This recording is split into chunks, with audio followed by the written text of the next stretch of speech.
The zoo is a vast world of wonders, but it is also a place that challenges the patience and tiny legs of little Henry.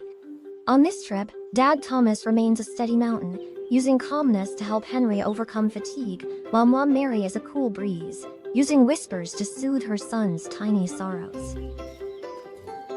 After walking past the bird garden and the crocodile pond, Henry's legs began to protest. Only halfway through, Henry suddenly sat down on the grass by the road, his face scrunched up. He whimpered, "Daddy, Mommy, my legs are exhausted. I cannot walk anymore. Carry me, Daddy, or rent a stroller for me like that friend over there." Dad Thomas stopped and slowly knelt beside his son. His eyebrows furrowed just a little out of concern, but his eyes remained incredibly still and steadfast. He slightly pressed his lips together, gently rubbed Henry's calves, and took his son's small hands. He spoke in a deep, warm voice, "Henry, the zoo still has many little friends waiting for you. If we sit in a stroller now, your explorer legs might forget how to hike." Mom Mary came over and sat on Henry's other side. Her eyes crinkled with deep empathy. She smiled kindly and told a little story. "Henry, do you know that your legs are like two little batteries? Walking all this time has just made them turn red for a bit. If Daddy carries you, his batteries will run out fast too, and then our family will not be able to go see the monkeys swinging. Now, let's sit and rest for 5 minutes to recharge. I have some cool water and a story about a persistent turtle. Would you like to hear it?" Henry looked at his father's encouraging eyes and his mother's gentleness. He gave a small hiccup and nodded. After resting and hearing the story, Henry stood up on his own and took his parents' hands. "My batteries are green now. Let's go, Mom and Dad." Dad Thomas smiled, his eyes sparkling with pride. Henry had been looking forward all week to seeing the giant elephant spray water. However, when the family arrived, all they saw was a closed wooden fence with a sign, "Maintenance Area. Elephant is resting." Henry was stunned. Extreme disappointment washed over him, making him scream and cry, flailing his arms. "I will not accept this. I only came to the zoo to see the elephant. Why is it closed?" Dad Thomas gently put his hand on his son's trembling shoulder. His face was serene, and his eyes looked at his son with understanding.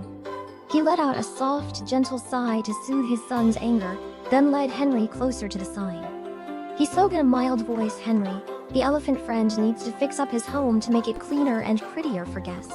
Sometimes things do not go as we want, but we still have to respect his home." Mom Mary knelt and pulled Henry into an embrace, letting him rest his head on her shoulder. Her eyes crinkled with empathy, her voice whispering like an autumn breeze, "I know you are very sad. Henry, I'm also very sorry we cannot see the elephant spray water together. But you know, the workers are repainting the house and cleaning the pond for the elephant. If we went in now, the smell of paint would make your nose uncomfortable, and the elephant would not have a place to play. Waiting today will help. The next time we see the elephant, he will be much more beautiful and happy. How about we draw a picture of the elephant in the sand as a gift for him?" Henry listened to his mother, wiped his tears, and looked at the house being repaired. He understood that the elephant also needed care. Henry whispered, "Yes. Let's go see the giraffes then, and next time I'll come visit the elephant earlier." Dad Thomas nodded slightly, holding his son's hand as they walked.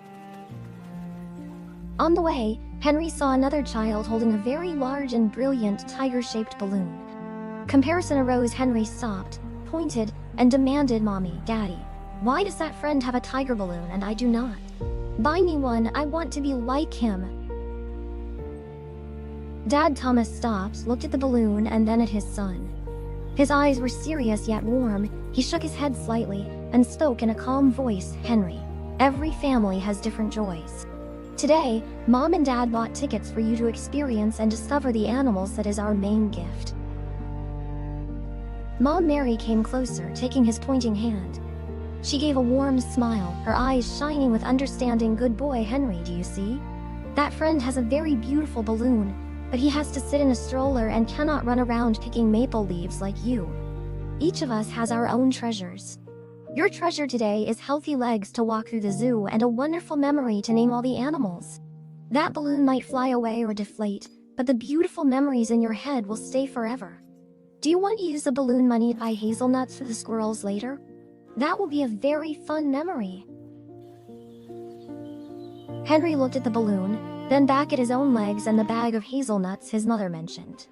He smiled. Yes, I want to feed the squirrels more. I do not need a balloon anymore. Dad Thomas gently rubbed his son's head, his eyes sparkling with joy because Henry had learned to appreciate what he had.